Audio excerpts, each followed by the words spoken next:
Donc, bonjour à tous, donc bienvenue pour cette vidéo. Comme chaque semaine, on va regarder les énergies en présence. Donc, on va particulièrement regarder toutes les planètes qui rentrent dans le signe des Gémeaux, qui viennent mettre une légèreté peut-être, qui viennent mettre un besoin de comprendre, de renouveler certaines expériences. Donc, c'est le Soleil lundi, donc aujourd'hui, Vénus enfin jeudi, et Jupiter qui aura lieu samedi, l'entrée de Jupiter en Gémeaux samedi.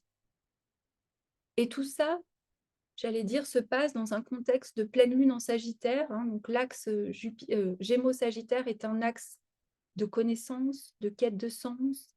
C'est le lieu où on remet en question les choses dans le Gémeaux pour essayer d'affiner la direction céleste ou de la flèche qui tend vers le ciel du Sagittaire.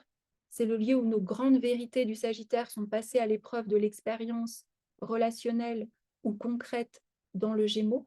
Donc c'est intéressant parce que s'il y a quelque chose qui est profond et qui est profondément lié, aux Gémeaux, c'est cette expérience de la dualité, cette expérience de la polarité, cette sensation qu'on doit choisir, qu'on doit se positionner. C'est aussi un signe qui est quand même régi par Mercure, donc il y a un côté rationnel dans le Gémeaux, on va essayer de comprendre les choses. Dans le Sagittaire, on est plus dans le besoin régi par Jupiter d'expérimenter la connaissance, de la comprendre par l'expérience et d'assimiler la connaissance plutôt que d'aller la chercher à l'extérieur de nous. Le signe des Gémeaux, je vous propose d'y rentrer par la mythologie, par les mythes et certaines constellations. Donc le signe des Gémeaux, c'est un signe mutable, c'est-à-dire qui vient amener le changement. Il vient après un signe fixe, qui est le Taureau, qui avait installé la saison, et il est celui qui va apporter, ensuite on a le Cancer, qui va apporter l'été, qui va apporter une nouvelle saison. C'est un signe profondément duel, et ça, vous le retrouvez dans les constellations anciennes. Par exemple, en Égypte, la constellation liée aux Gémeaux s'appelait Pimaï, et elle voulait dire l'uni, lié aux deux étoiles. Donc, on retrouve toujours cette idée du multiple et de l'un et du multiple. Donc ça, vous pouvez aller lire Plotin si ça vous intéresse. Vous pouvez aller lire Jung si ça vous intéresse de voir comment, et je trouve que c'est tout le défi et tout ce qu'on tisse, et ce qu'on a des fois du mal à expliquer quand on lit le thème de quelqu'un, c'est comment on relie la tension des opposés, puisque le but, souvent, dans une lecture de thème, c'est jamais de... Oui, il y a un côté qui décrit la personnalité avec plus ou moins de facilité, plus ou moins de brio, mais souvent, ce qu'on expérimente tous, c'est cette sensation qu'il y a des choses en nous qui ne semblent pas réconciliables. Il y a des parties, justement, si on prend le Gémeaux, plus rationnelles, des parties plus mystiques ou intuitives, et souvent, c'est arriver à soutenir cette tension des opposés. Ça, c'est ce qui permet de faire émerger le soi symbole de l'un, qui va s'exprimer dans le multiple. Et je trouve que cette semaine, s'il y a quelque chose qu'elle vient nous rappeler, c'est comment on arrive à faire cohabiter les multiples nous dans l'un, symbole du soleil en Gémeaux, on pourrait dire. Je ne sais pas si je pars un petit peu trop loin, mais c'est cette idée d'arriver à tisser du sens dans toute cette complexité, dans toute cette diversité, dans tous nos différents personnages, mais qui nous ramène toujours à l'un. La mythologie nous guide, elle nous guide dans un premier temps. Il semblerait qu'il y ait certaines représentations de déesses, notamment en Russie. Alors, je ne sais pas du tout prononcer le nom de ce temple, Avdivo, quelque chose comme ça, où on retrouve des déesses gémellaires, ce qui pourrait montrer que dans des temps très anciens, il y avait une unité de l'ombre et de la lumière, de ce que nous, actuellement, on expérimente, ou que notre conscience expérimente d'une manière séparée, était unie. Vous retrouvez dans la mythologie des Gémeaux tous les grands couples mythiques, Rémus et Romulus. Chez les Mayas, c'est Unapu et Xbalbanque. Unapu, j'arrive à le prononcer parce que c'est le volcan que j'ai en face, c'est le nom maya du volcan d'eau, ici qui s'appelle Unapu. Mais l'un des plus célèbres, c'est Castor et Pollux. Castor et Pollux, vous avez un jumeau divin et un jumeau humain. Le jumeau humain meurt et forcément, son frère demande à Zeus d'intervenir pour pouvoir redonner son immortalité à son frère, ou en tout cas, dans un premier temps, même le faire mourir. Et ça, je trouve que c'est quelque chose d'important qu'on oublie souvent dans le signe des Gémeaux. Le signe des Gémeaux, le glyphe, c'est deux traits verticaux et deux traits horizontaux. La plupart des gens, sur les clichés du Gémeaux, on est assez j'allais dire, assez au fait que le Gémeaux, il cherche dans l'horizontalité, dans les relations. Vous avez ces fameux clichés de Vénus en Gémeaux qui est pas fidèle ou que le Gémeaux n'est pas fidèle aussi, ça c'est d'autres choses. Voilà, un petit peu dans les clichés qui peuvent être vrais, hein. Il y a toujours, il y a toujours une racine, mais souvent la manière dont le symbole est expliqué peut être un petit peu limitante et enfermante.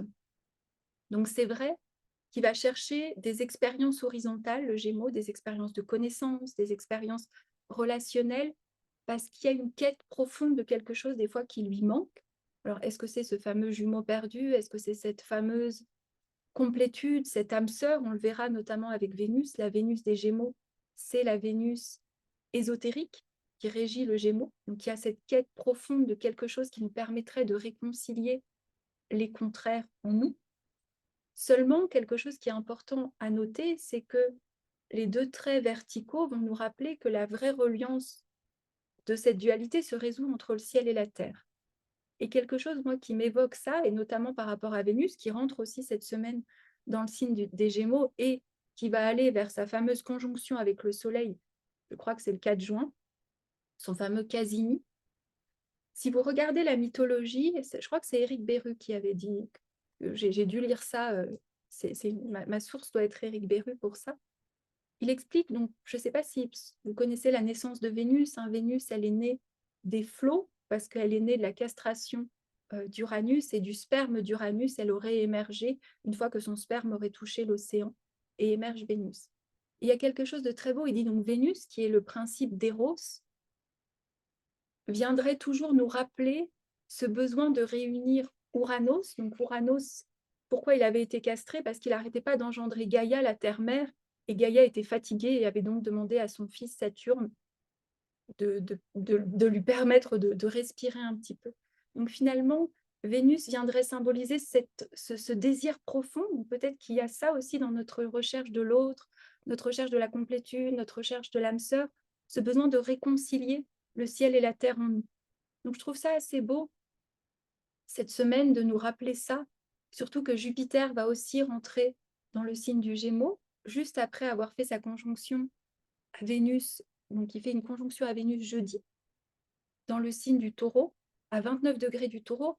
Jupiter-Vénus en Taureau, ça pourrait être dans l'ombre, l'excessif attachement, pardon, je suis en train de perdre ma voix en disant ça, l'excessif attachement à la matière, au désir. Et on a tout de suite cette idée du Gémeaux qui a envie de mettre du mouvement, qui a envie de mettre du sens, peut-être plus profondément aussi par rapport, c'est ce qu'on a vu depuis 2 semaines, à nos désirs, à nos aspirations profondes. Donc, je trouve que c'est une belle semaine pour s'interroger justement et revenir peut-être à ce sens plus profond de notre désir d'union, de notre désir de reliance, ou de l'expérience tout simplement qu'on fait tous, des fois d'avoir la sensation d'être mis face à une dualité. Et cette dualité qu'on expérimente beaucoup dans ce plan horizontal viendrait en fait nous rappeler le réel besoin de se réconcilier, ou de réconcilier, ou d'être un passeur entre le ciel et la terre. Et ça, regardez aussi, pour lier encore plus au symbolisme du Gémeaux, ceux qui connaissent le tarot, vous avez la haute prêtresse, il y a toujours les deux tours, pardon, les deux piliers. Voilà, en plus, j'ai des piliers dehors et j'ai oublié le mot. Il y a toujours des piliers. Il y a cette idée que les deux piliers, c'est la porte de passage.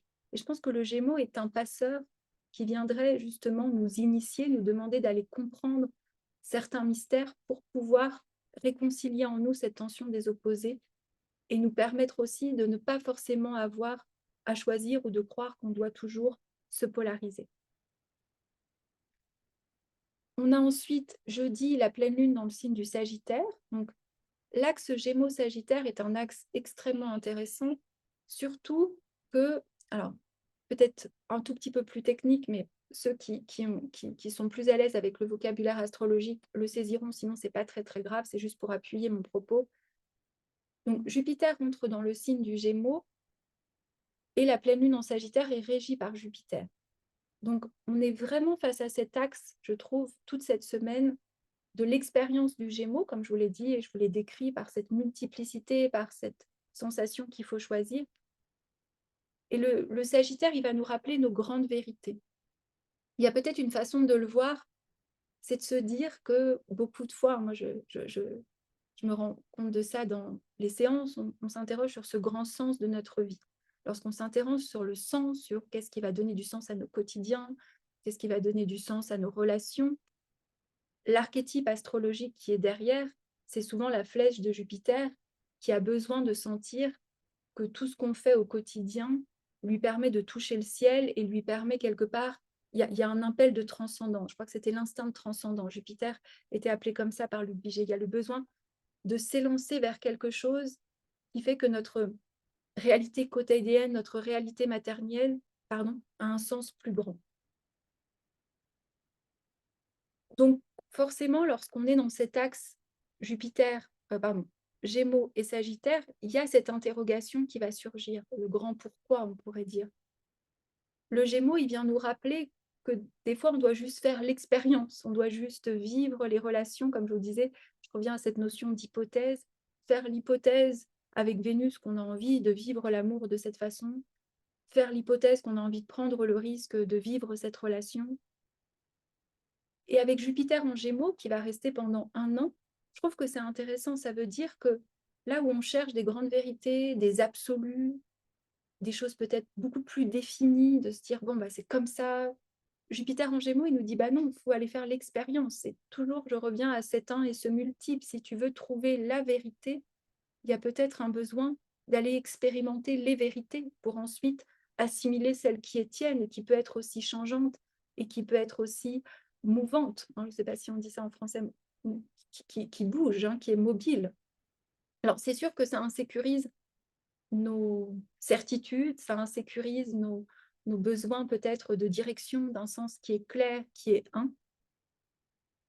Et quelque part aussi, on a besoin du Sagittaire, on a besoin de ce fameux Jupiter dans le Gémeaux pour que tout prenne sens, c'est-à-dire cette sensation que vivre le multiple,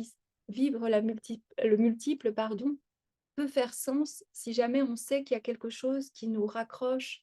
Voilà, si on sait justement les lois de l'un, quelque chose qu'on oublie beaucoup dans le Sagittaire, au-delà des voyages, de l'expansion, des rituels chamaniques. Le Sagittaire, c'est les grandes lois du cosmos. Lorsqu'on a envie d'aller dans le Sagittaire, on a envie d'étudier les lois. Ça peut être l'astrologie. Certaines lois se retrouvent dans l'astrologie, la loi de polarité, ce que je vous disais, la loi de 1 et du multiple, le fait aussi que souvent on soit un pendule, ce qu'on appelle l'opposition, on projette souvent nos énergies à l'extérieur de nous-mêmes et on a tendance à ne pas voir quelque chose chez nous, mais on le voit plus facilement chez l'autre. Donc le Sagittaire, il va toujours nous ramener à ces grandes lois. Si on vit en alignement avec ces grandes lois, je ne sais pas si vous allez me suivre, on peut aller dans le Gémeaux faire l'expérience du multiple, parce qu'on sait derrière qu'on est en train de participer à un sens plus grand, qui est de vivre en harmonie avec ces grandes lois cosmiques. Ça fait un grand mot, mais c'est ça. Et le cosmos, je vous le disais la semaine dernière, ou je ne sais plus, c'est l'ordre. L'ordre du cosmos, c'est aussi un reflet de la beauté. Donc en nous alignant avec ces grandes lois, et c'est ce que permet la pratique astrologique, l'étude de l'astrologie, la lecture de thèmes astrologiques, je pense qu'il y a un niveau qu'on oublie et que j'ai des fois du mal à articuler, c'est que ça dépasse juste le développement de la personnalité. Ça remet dans ce qui était marqué à l'entrée du temple de Delphes, connais-toi toi-même et tu connaîtras les dieux et l'univers, ou l'univers et le monde. L'entrée dans le langage astrologique est une porte sur les dieux, est une porte philosophique, est une porte métaphysique. Pourquoi? Parce que l'astrologie est un langage de corrélation et de correspondance. Et ça nous remet quelque part dans ces grandes lois. Ça ne veut pas dire que parce que vous savez votre thème, il ne va rien vous arriver. Le Gémeaux va continuer à vous donner l'impression, mais pourquoi j'arrive pas à faire ce choix entre telle et telle chose? Le Sagittaire va des fois vous aveugler en vous disant il faut que j'aille dans cette direction parce que j'ai entendu dans mes voyages, dans d'autres dimensions, que je devais y aller. Et des fois, il faut aller un peu dans le Gémeaux, remettre de la légèreté, remettre du quotidien, remettre de l'expérience, remettre de l'expérimentation ou de la vie, simplement. Donc, je trouve que c'est un axe assez intéressant aussi, cette semaine, qui vient, je trouve, nous mettre dans cette mouvance, on pourrait dire, de trouver un grand sens, de remettre en question nos grandes visions de la vie, tout en acceptant, peut-être dans le Gémeaux, avec la légèreté et le mouvement, d'aller expérimenter les choses et d'accepter que des fois les choses ne font pas sens ou de ne pas vouloir trop tirer du sens. Moi, je me rappellerai toujours ce que disait Luc Biget sur le Gémeaux. À force de vouloir que tout fasse sens, plus rien ne fait sens. Vous savez, c'est un petit peu comme, ah, hier, j'ai lu telle citation, puis après, j'ai vu deux, et puis après, j'ai vu telle couleur, et donc, du coup, je dois aller par là-bas. Hein. Donc, c'est souvent tout le discernement. C'est d'ailleurs pour ça que l'axe Gémeaux-Sagittaire est en carré à l'axe Vierge-Poisson. Qu'est-ce qu'on apprend dans cet axe où on cherche philosophiquement du sens dans le Sagittaire et on va chercher l'information qui nous permet de faire ça dans le Gémeaux? Le discernement de la Vierge, c'est-à-dire séparer le bon grain de l'ivraie. Qu'est-ce qui me sert comme information, mais qu'est-ce qui me sert en termes de croyance ou de vision de la vie? Et le Poisson qui vient nous rappeler à un degré peut-être supérieur que même si on connaît les grandes lois du cosmos, il existe un mystère qui est impénétrable et qui est à la fois pénétrable, mais qui nous demande de composer avec le tout et cette union au tout, et que les choses nous sont dévoilées quand on avance. Et ça, c'est autre chose aussi qui me venait en étudiant cette semaine et en préparant un peu plus que d'habitude avec des notes pour me guider dans le Gémeaux. C'était ce poème, je ne sais pas si vous connaissez, d'Antonio Machado, je crois, Machado. La vie se fait en marchant. Et je trouve que c'est un bon résumé de la semaine, en fait, d'expérimenter en marchant. Donc voilà pour cette semaine. Je vous propose des consultations pour ceux qui ont du Gémeaux dans leur thème ou dont c'est l'anniversaire. Hein. C'est toujours intéressant de regarder, c'est ce qu'on appelle les révolutions solaires.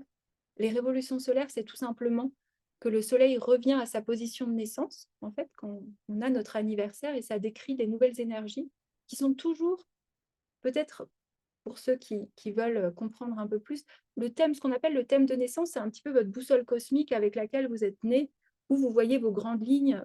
Moi, j'aime bien voir le thème de naissance un peu comme le chemin du héros. Il y a un chemin du héros ou de l'héroïne, vous avez vos défis à tel âge et tel âge de la vie, il y a ces grands courants de force, justement ces grandes polarités qui vous traversent, il y a ces appels, il y a ces questionnements. On n'est jamais vraiment à côté de notre thème. Il y a certaines personnes qui disent j'étais à côté de ma vie. Non, c'est que la même difficulté parfois est décrite dans le thème. Seulement, on va à des niveaux d'expérience et on a besoin, Sagittaire, de transcender la dualité en trouvant un sens qui nous permet de réunir ces différentes expériences. Et la révolution solaire, elle va vous permettre toujours de regarder comment vous expérimentez cette année, mais toujours en lien avec votre boussole. Toujours, ça revient. Votre thème ne change jamais. C'est une sorte de donnée, une matrice qui est un reflet du macrocosme dans votre microcosme et un alignement de symboles où on voit aussi les grands courants archétypaux qui vous façonnent. Et aussi quelque chose qui est important, et peut-être je vais finir là-dessus, sur Jupiter en Gémeaux. Il y a beaucoup de choses où on va dire Jupiter en Gémeaux, c'est l'abondance, comme on l'avait dit pour Jupiter en Taureau, c'est le bon moment pour les Gémeaux. Alors, je vais mettre deux petits bémols et je veux décevoir personne, mais pour beaucoup de Gémeaux, actuellement, si vous avez du Gémeaux vers 17, 19 degrés du Gémeaux, vous recevez un carré de Saturne. Saturne, c'est un peu l'antipode de Jupiter. Saturne, c'est là où j'ouvre les portes avec Jupiter, Saturne, il dit non, où il prend un frein, où ça grince, où c'est compliqué, où ça demande du travail.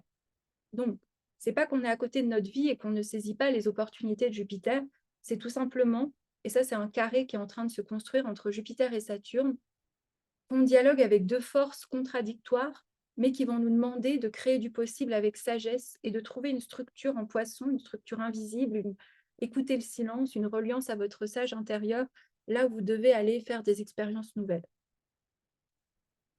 Et enfin, la deuxième chose, c'est que Jupiter, en effet, était la planète bénéfique, c'était la plus grande étoile, la plus favorable. Il fallait savoir que lorsque les anciens appelaient Jupiter la planète la plus bénéfique, ils avaient aussi, il faut remettre dans le contexte était que l'astrologie était utilisée beaucoup pour les empereurs ou pour les personnes importantes, et avoir une bonne fortune, ça voulait dire est-ce que vous allez avoir les richesses, les honneurs, un bon mariage, un bon jugement aussi sur certaines choses. Jupiter en Gémeaux, il nous parle, et d'ailleurs le Gémeaux, enfin, les signes du Gémeaux ou des Sagittaires, ce n'était pas forcément des signes faibles, hein, mais même si moi je ne fais pas ça, si vous reliez le Gémeaux et le Sagittaire à la maison 3, à la maison 9, comme le fait beaucoup l'astrologie moderne, c'était appelé des maisons dites métakoismos, des maisons où les gens étaient entre les mondes. Donc le Sagittaire et le Gémeaux, à l'époque, n'étaient pas forcément des signes, ce que je veux dire par là, qui vous apportait les richesses et les honneurs. Pourquoi? Parce qu'on allait vous apporter une richesse non matérielle. Donc je ferai toujours attention, quand Jupiter passe en Gémeaux, d'enfermer les personnes à ces promesses peut-être un petit peu, de penser que Jupiter va se manifester à l'extérieur de vous par de formidables opportunités ou que quelqu'un va vous donner et va vous ouvrir tous les chemins. Ça peut être vrai, mais des fois Jupiter en Gémeaux, c'est prendre le risque de voir les choses différemment. C'est s'ouvrir avec sagesse à arriver à réconcilier ces opposés à l'intérieur de nous. Donc voilà, je trouve que c'est important de le dire et je vais arrêter, parce que je ne sais pas si vous avez l'inconfort que j'ai avec les travaux qui recommencent derrière moi. Et je vous souhaite à tous une très belle semaine et n'hésitez pas, si vous êtes intéressés pour les lectures de thèmes, pour les cours, pour le mentorat, j'ai souvent plus de facilité à les décrire à l'oral que de les formuler comme ça par écrit, où c'est toujours plus complexe des fois d'exprimer vraiment ce qu'on fait quand on lit un thème. Je vous souhaite à tous une très belle semaine. Très belle semaine, pardon.